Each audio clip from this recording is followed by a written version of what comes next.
Hello, my friends, and welcome back to Farmyard Care, the place where practical homesteading meets real results, and where every smarter choice in the coop and the garden can shape the future of your little farm. If you clicked on this video, I already know something about you. You are probably the kind of person who notices the sound of a rooster before the rest of the world wakes up. You check the nesting boxes with hope, study the condition of your soil, save kitchen scraps, think twice before buying another bag of feed, and want every corner of your backyard to produce something meaningful. Maybe you keep just a few hens behind the house. Maybe you manage a bigger flock on a small homestead. Maybe you are trying to build a life where your birds, your compost, your soil, and your food all work together in one sustainable system. But let's speak honestly today. No matter how much you love your flock, love alone does not make a chicken profitable. And that is the truth many good people do not want to hear. Too many backyard keepers and small-scale breeders fall into the same expensive trap. They keep feeding birds that are no longer producing. They excuse weak or aggressive roosters. And they keep pouring money into the coop while wondering why the eggs, the chicks, and the results never match the effort. If you have ever looked at your feed bill and felt frustrated, if you have ever asked yourself why the basket is getting lighter while the feeder empties faster, if you have ever felt torn between sentiment and smart management, then this video is for you. Because today we are going to look at your flock through a completely different lens. I call it the golden clock. We are not talking about giant industrial farms where one weak bird disappears into a sea of thousands. We are talking about real-life flocks like yours and mine, where one unproductive hen matters, one poor breeding decision matters, and one mistake shows up immediately in your wallet, in your incubator, and on your kitchen table. In this deep dive, I am going to show you when a hen has truly reached the end of her most profitable season, how to judge the real value of a rooster, and what daily management habits separate efficient breeders from people stuck in the same costly cycle year after year. We are going to connect biology, breeding, feed strategy, and waste control in a way that makes sense for the small farmer, the backyard chicken keeper, and the home grower who wants a healthier, more productive system for years to come. So grab your notebook, settle in, and stay with me.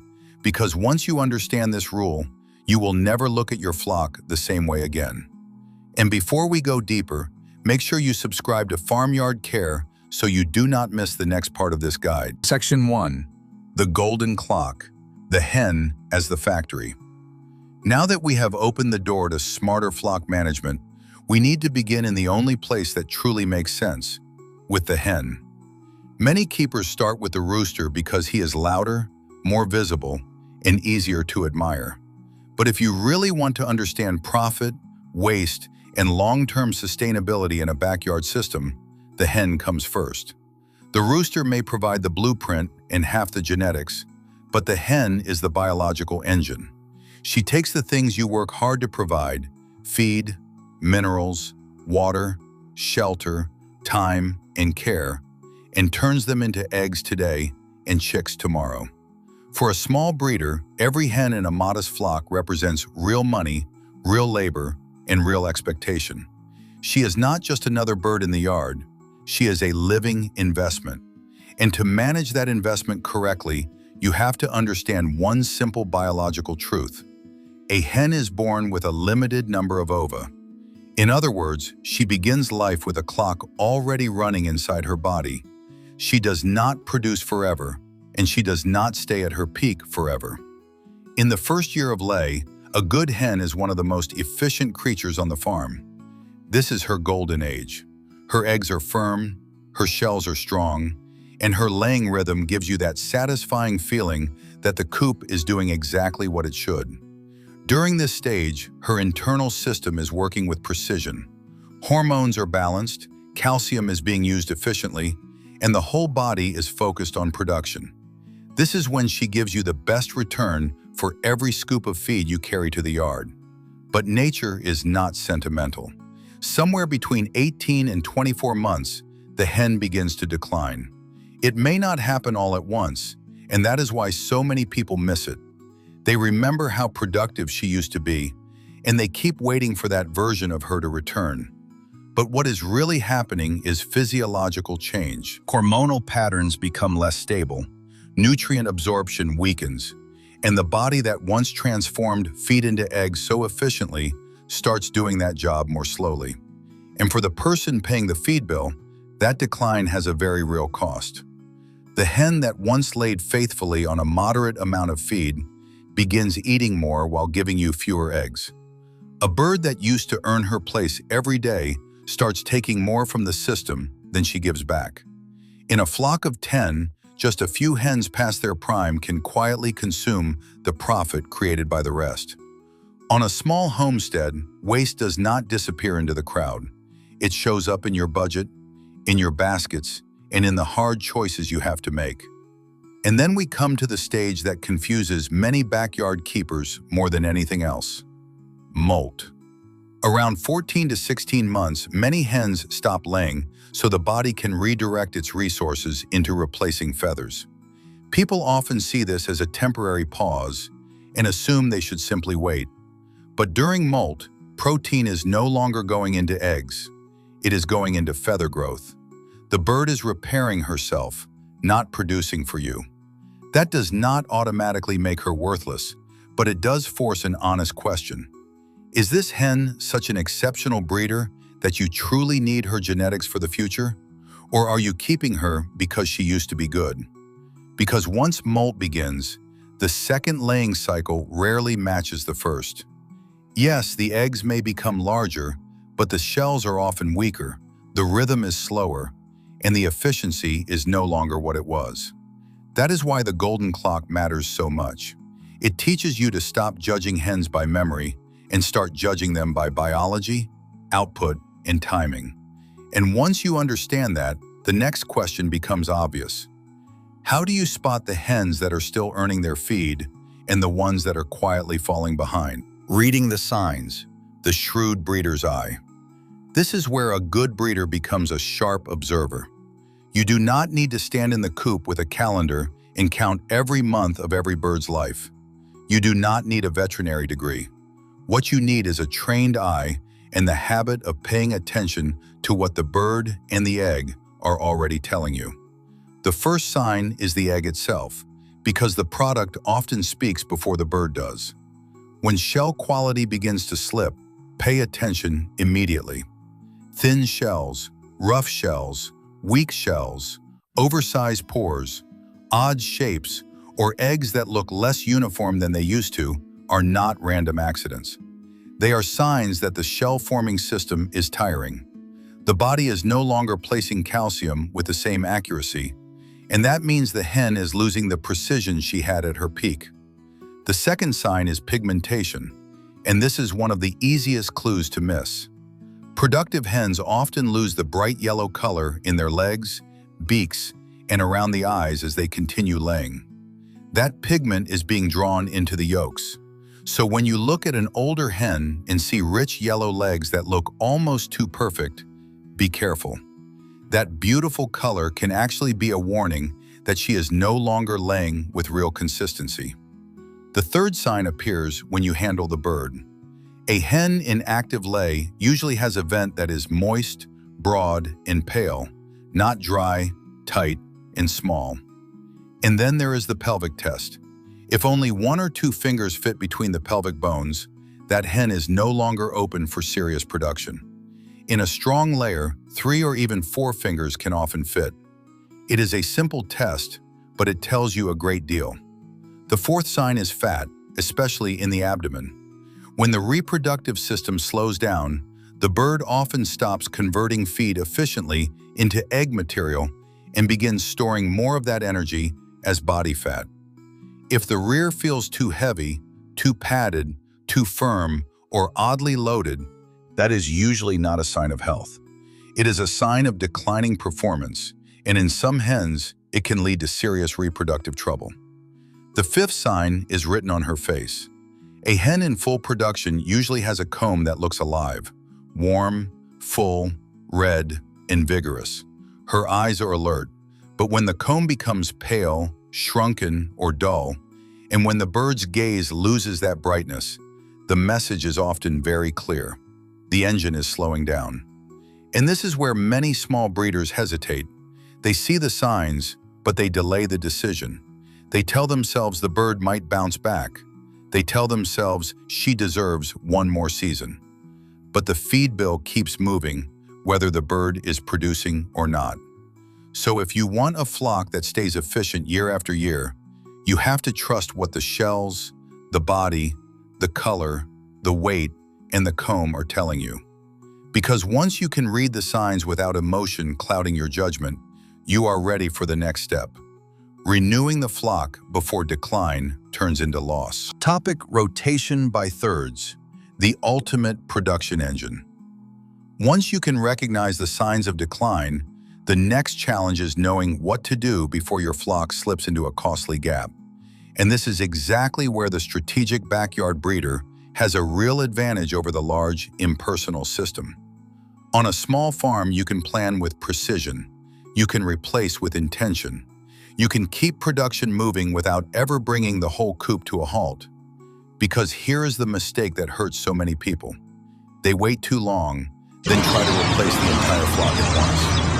It sounds simple, but it creates a long, painful stretch where feed is still being spent, young birds are still growing, and egg baskets suddenly become unreliable. For a small operation, that kind of disruption can be brutal. So instead of replacing everything at one time, we use a smarter system: rotation by thirds. This means your flock should never be just one age group. It should be divided into 3 living layers of production. First, you have your youngest birds, the pullets, the future of the flock. These are the birds from hatch to about 6 months, growing, developing, and moving toward their first laying season. They are not paying the bills yet, but they are your upcoming replacement force, and they matter more than many keepers realize. Then you have the core of the system, the mature layers, roughly 6 to 18 months old. These are your strongest producers, the birds carrying the operation day after day.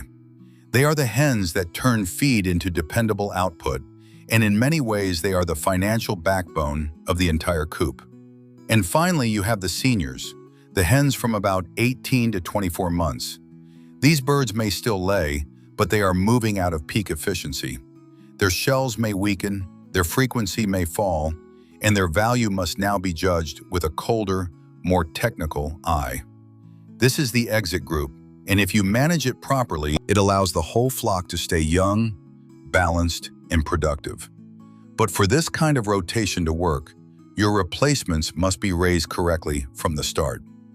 A pullet is not a small layer hen. She cannot be fed carelessly. During her growth phase, she needs a feed built for development, not for egg production. Strong bones, organ growth, body frame, and overall structure are being built during this stage, and that takes the right balance of nutrients. If you rush her onto layer feed too soon, especially before she is properly mature, the excess calcium can do long-term damage, especially to the kidneys. That is the kind of mistake that costs you later, even if it looks harmless in the moment. And this is where timing becomes powerful. In the short window before those young hens begin laying, the transition feed matters.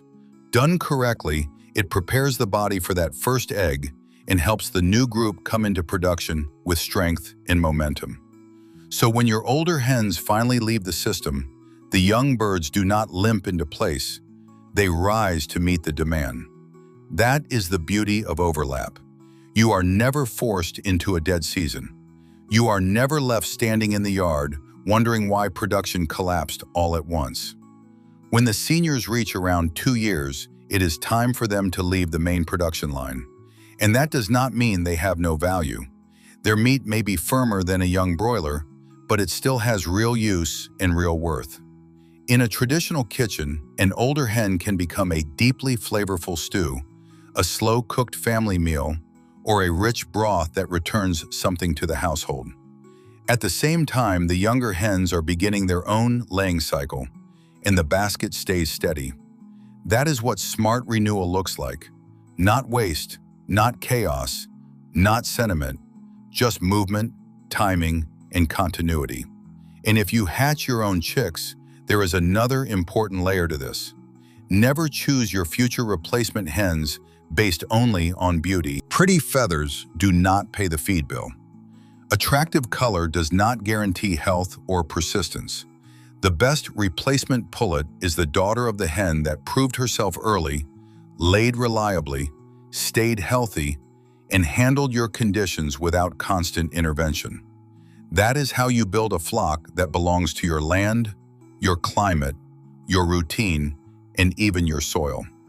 A bird that thrives in your real environment is worth far more than one that looks perfect in a catalog, but struggles the moment life becomes practical. And once your female side is rotating with discipline, the next part of the system comes into focus.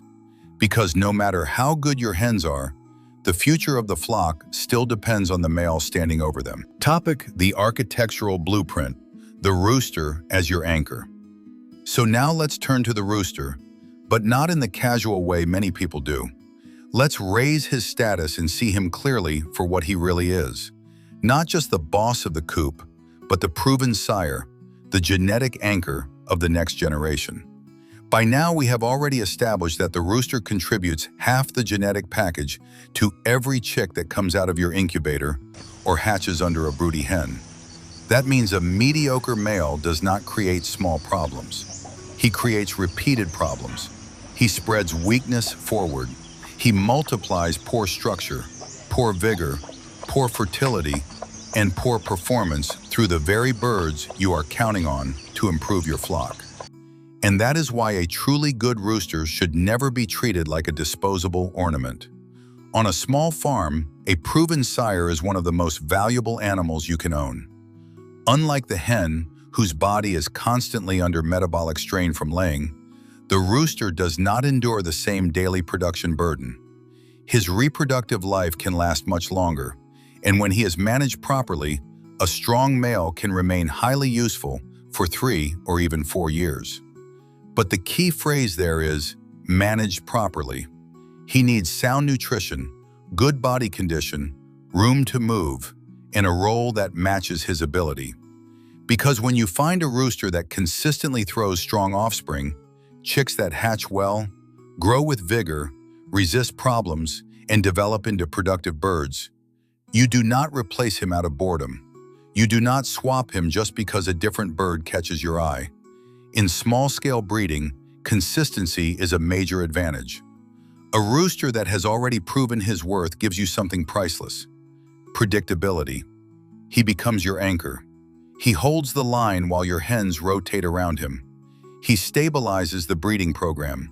He gives shape to the future of the flock. And in a world where so many backyard keepers make impulsive decisions based on appearance, novelty, or emotion, the breeder who recognizes the value of a proven sire is already operating at a much higher level. So once the hens are organized into a disciplined production system, the rooster must be viewed through that same serious lens. Not as decoration, not as background noise, but as the living blueprint that can either strengthen everything you are building or quietly weaken it from the inside. The harmony of numbers, mating dynamics, and ratios. And once you begin to see the rooster as the anchor of your breeding program, you also have to accept something many backyard keepers overlook. His daily needs are not the same as the needs of the hens around him. If you manage him like just another bird in the flock, you slowly weaken the very animal you are depending on to shape the next generation. The first place this mistake shows up is in the feeder. Far too many small keepers allow the rooster to eat the exact same layer ration given to the hens. And on the surface, that seems convenient. Everyone eats together, no extra planning, no extra thought. But convenience is not always wisdom. Layer feed is built around the heavy calcium demands of egg production, and a rooster's body is not designed to carry that same mineral load day after day. Over time, excess calcium puts strain on the kidneys and can quietly reduce fertility. A serious breeder understands that the male needs a more balanced ration, lower in calcium and better suited to his actual role. And when needed, support through nutrients like vitamin E and selenium can help maintain stronger reproductive performance and better breeding vigor. But feed is only one part of the equation. A good rooster must also be evaluated by what he is actually doing in the flock. On a small farm, the male carries a huge reproductive responsibility, and you cannot assume he is covering all the hens simply because he is present. You have to watch him. You have to notice patterns. Some roosters become lazy, some become selective. Some will favor certain hens again and again while ignoring others completely. And then the keeper is left confused when beautiful eggs go into the incubator and too many come out infertile. A true working sire does more than mate.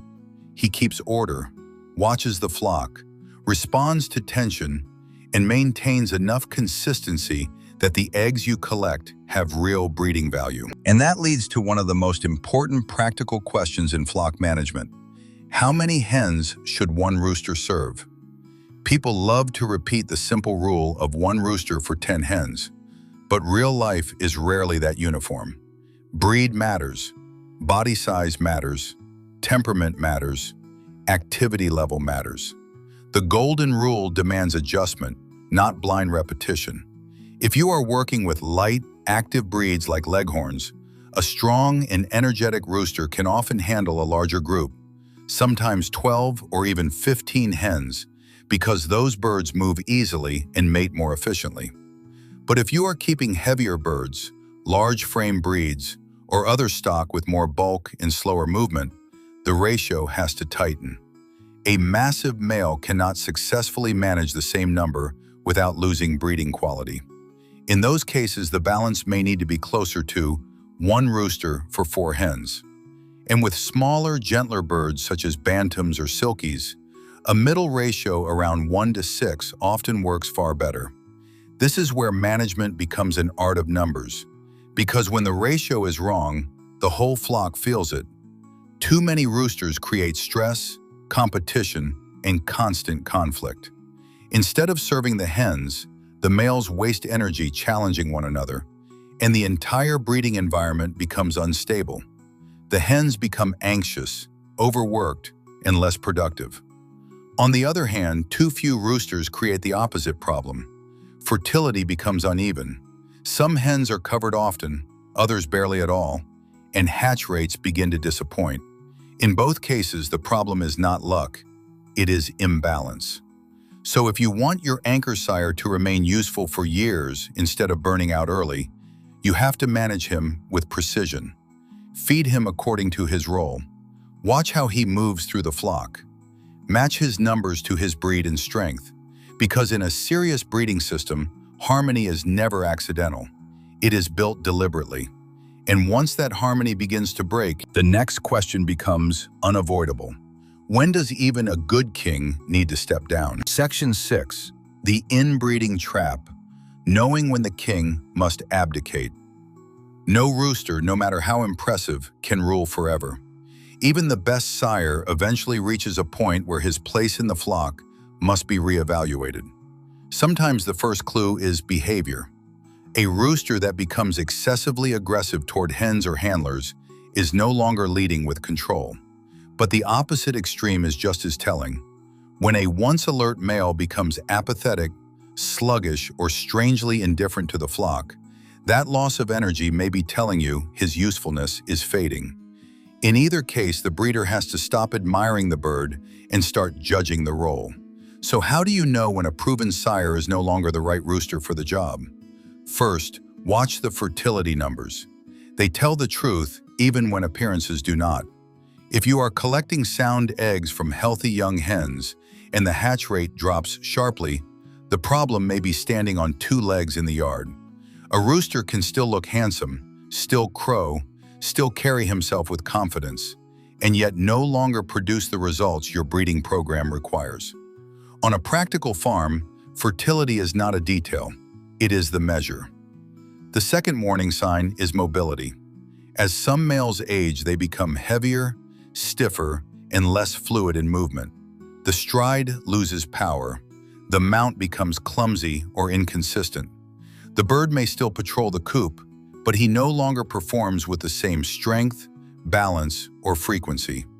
And in breeding work, that physical decline matters.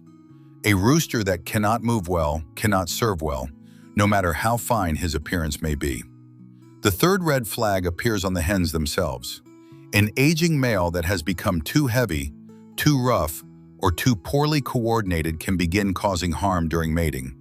What should be a normal part of flock life becomes stress on the females, and a rooster that injures the hens is no longer protecting the system. He is disrupting it. That is the moment a disciplined breeder stops making excuses and starts planning the change. But even these warning signs are not the most important reason a rooster must eventually leave. The most critical reason, the one that cannot be negotiated away, is the genetic wall every serious breeder eventually reaches: inbreeding. If you are doing the smart thing and holding back your own young replacement pullets, daughters from the strongest hens in your flock, there comes a point when those young birds are the direct daughters of the rooster still standing over them. And that is the moment his cycle in that flock is over. Not because he suddenly became a bad bird, not because you failed, but because his work in that line has reached its natural limit. If you continue breeding father to daughters again and again, the damage builds quietly and then all at once. The birds may become smaller, hardiness may begin to fade, immunity may weaken, vigor can slip from one generation to the next until the whole flock looks less resilient than it once did. This is where many keepers lose years of progress. They hold on to a beautiful rooster too long because they are attached to him, and in doing so they weaken the future they worked so hard to build. So what is the smart solution? Not panic, not random buying, a technical exchange. Find another serious breeder, someone who values strong birds and disciplined selection, and arrange a trade for a male of equal or better quality. In one move, you bring fresh blood into the system without tearing apart everything you have built. That new rooster arrives with different genetics, and when he is paired with the best young hens you selected from your own flock, the result can be powerful. You are blending outside strength with home-tested female lines, and that combination can push the overall quality of the flock forward in a way that is visible year after year. And for the city keeper or suburban breeder, this is even more important. You may not have the space, freedom, or noise allowance to keep multiple roosters. You may only have room for one. That means your sire cannot be a casual choice. He must be chosen with purpose, managed with care, and replaced with discipline at the right moment. Because when you only have one male, that one bird carries the weight of the future. And that is why your hens must keep rotating forward while your rooster stands only as long as he strengthens the line, never long enough to trap it. Section 7. Nutritional Biotransformation, the magic of fermented feed. And once your breeding decisions are sharp, your numbers are balanced, and your flock is moving forward with real genetic discipline, the next question becomes impossible to ignore. What are you putting in the feeder, and how much of that money is actually being used well? Because no matter how beautiful your birds are on paper, feed is still the great expense that decides whether your system feels sustainable or constantly frustrating. On most small farms, feed is not a minor detail. It is one of the biggest financial pressures in the entire operation. So the moment you improve feed efficiency, you are not making a small adjustment, you are changing the economics of the flock. And this is where fermented feed enters the picture. For many backyard keepers, fermentation sounds old-fashioned, mysterious, or unnecessarily complicated. But in truth, it is one of the simplest and most powerful ways to unlock more value from the feed you are already buying. What makes it so effective is that fermentation begins breaking down the feed before the bird ever eats it. Wild yeasts and lactic acid bacteria go to work in the soaked grain, transforming the feed into something more digestible, more biologically available, and easier for the bird to use. When dry feed is submerged in clean, non-chlorinated water, You create the kind of environment these beneficial microorganisms love. As they multiply, they begin digesting harder starches and more complex compounds, producing lactic acid in the process.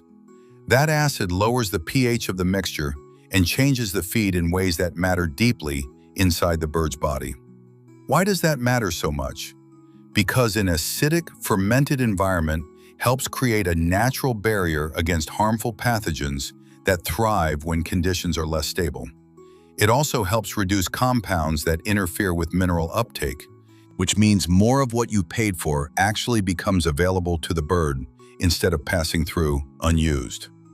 And perhaps most importantly for a laying flock, fermentation helps release nutrients tied up in the feed, including minerals that support stronger structure, better shell quality, and more efficient overall production. There is also a practical side to this transformation that every keeper notices quickly. Fermented feed swells as it absorbs water. It becomes soft, expanded, and much more filling. That means hens often feel satisfied on a smaller amount while still receiving a dense supply of useful nutrition. In other words, you are not just feeding more volume, you are feeding smarter volume. The process itself is wonderfully simple. Take your regular feed and place it in a glass container or a food-safe plastic bucket. Skip metal.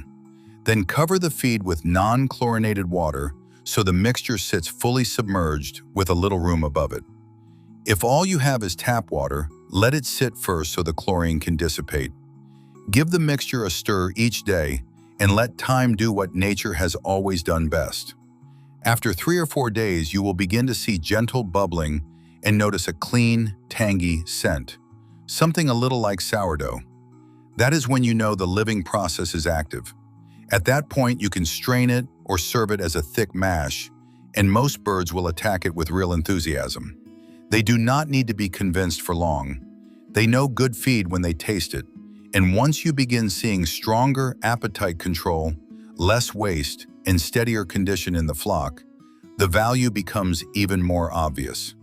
Better feed conversion, better use of nutrients, and a feeding method that works with biology instead of against it. That is the kind of improvement that pays you back again and again. It feels almost like free nutrition, but in reality, it is simply the intelligence of natural transformation put to work in your favor. And once you begin improving what goes into the bird, the next step is making sure that feed does not end up wasted on the ground before it ever has a chance to do its job. Section 8. Engineering the no-waste environment. Because here is the truth many people do not want to face. You can select the best rooster, rotate your hens with perfect timing, and feed the flock fermented grain. But if your chickens are tossing half of it into the dirt, you are still losing money every single day. Spend a few quiet minutes watching chickens eat from a typical open feeder, and you will see the problem almost immediately. They do not eat neatly. They dig, rake, toss, sort, and search.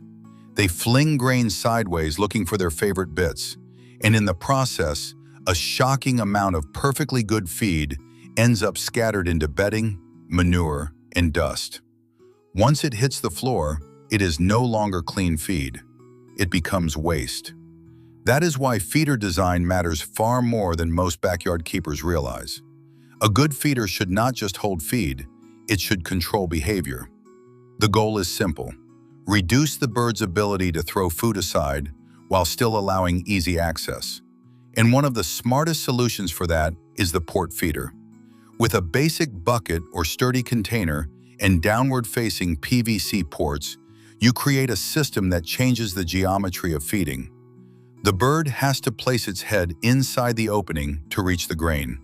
And because the head is partially enclosed, it can no longer fling feed from side to side in the same destructive way. Any loose bits tend to fall back into the container instead of out onto the ground. It is such a simple physical adjustment, but the savings can be immediate and significant. Sometimes the difference is visible within days, and the benefits do not stop with feed preservation. A better feeder also becomes a weapon against one of the most irritating problems on any farm: rodents. Mice and rats are rarely drawn to chickens for emotional reasons. They come for the buffet on the floor. Spilled feed is the invitation. Remove that invitation, and the rodent pressure often drops with it. An enclosed feeder raised slightly off the ground creates a much harder target. Smooth surfaces are difficult for rodents to climb, and downward ports make access harder still. Less spilled feed means less attraction, and less attraction means a cleaner, calmer coop. But a truly efficient environment goes beyond the feeder. Once you start thinking like an engineer instead of a hobbyist, you begin noticing all the small ways profit can leak out of the system.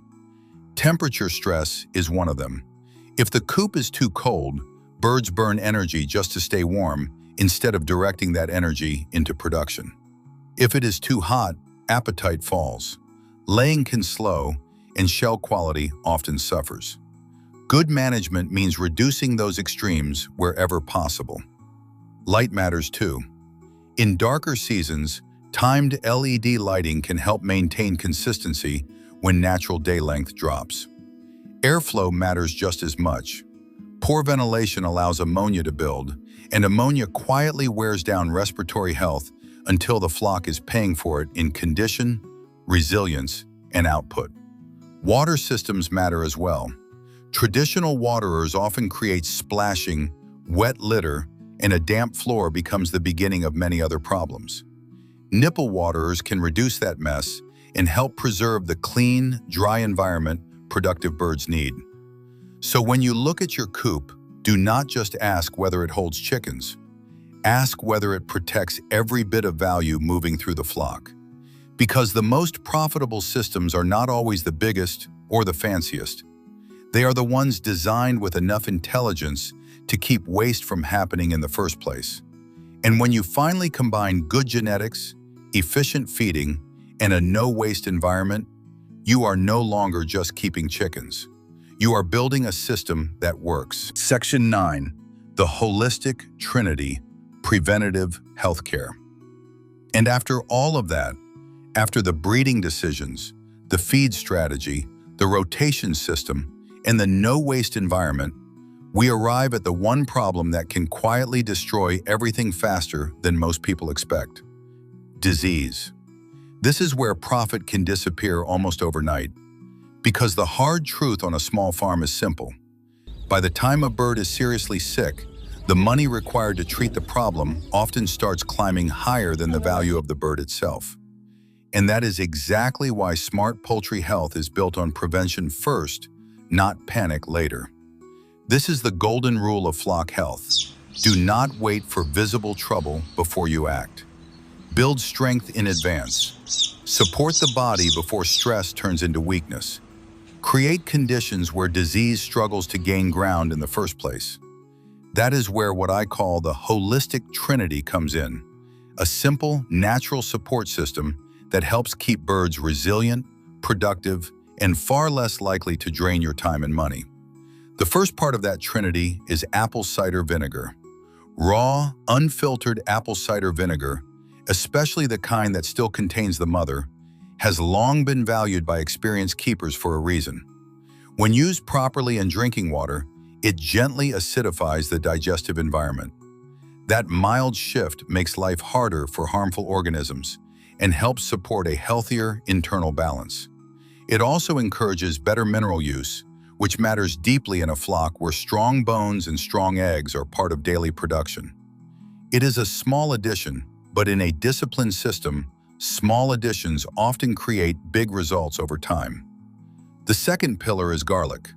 Garlic is one of those humble ingredients that proves again and again how powerful simple things can be.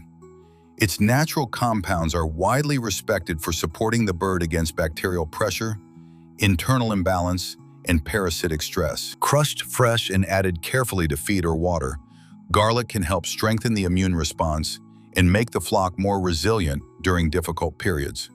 Many keepers also value it because it helps make birds less appealing to certain external pests, which is exactly the kind of quiet advantage that matters in a tightly managed backyard system.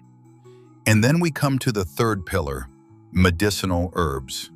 This is where the garden and the coop begin to work together beautifully. Your garden is not just a place for vegetables and flowers. It can also become part of your flock's support system. Oregano is prized for its strength in helping control harmful gut pressure. Thyme has long been valued for its cleansing, protective qualities, especially when damp weather and respiratory stress begin creeping into the coop. And lavender brings something equally important but often ignored: calm. A calmer hen is a steadier layer, a less stressed bird, and often a healthier one overall. Sometimes health is not only about fighting disease. Sometimes it is also about lowering the constant pressure that makes disease easier to take hold.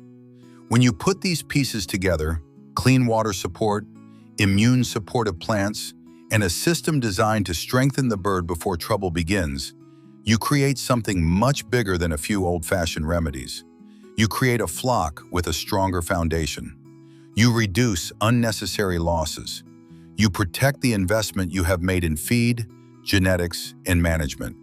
And most importantly, you allow more of the bird's energy to go where you actually want it to go: into living well, growing well, and producing well. Conclusion. And that is the deeper truth behind all of this. Raising chickens is not just a charming backyard hobby where you scatter a little grain, collect a few eggs, and hope for the best.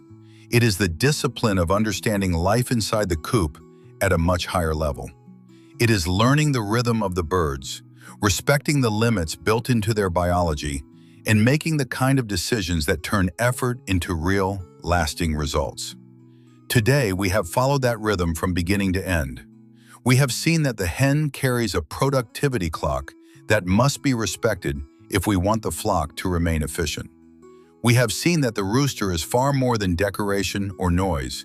He is the architectural blueprint of the next generation, and his value depends on timing, vigor, and the wisdom to replace him before inbreeding steals the future.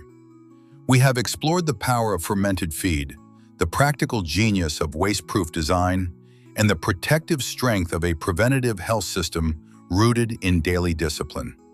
And the beauty of these golden rules is that they do not belong only to the big farm. They work whether you keep 5 hens in a small backyard or 50 birds on a serious homestead. If you rotate your flock with intention, choose replacements by performance instead of emotion, manage feed like it is the investment it truly is, and hold on to your rooster only as long as he keeps strengthening the line, then you are already operating at a level far above the average keeper. You are proving that success in poultry does not begin with size. It begins with judgment.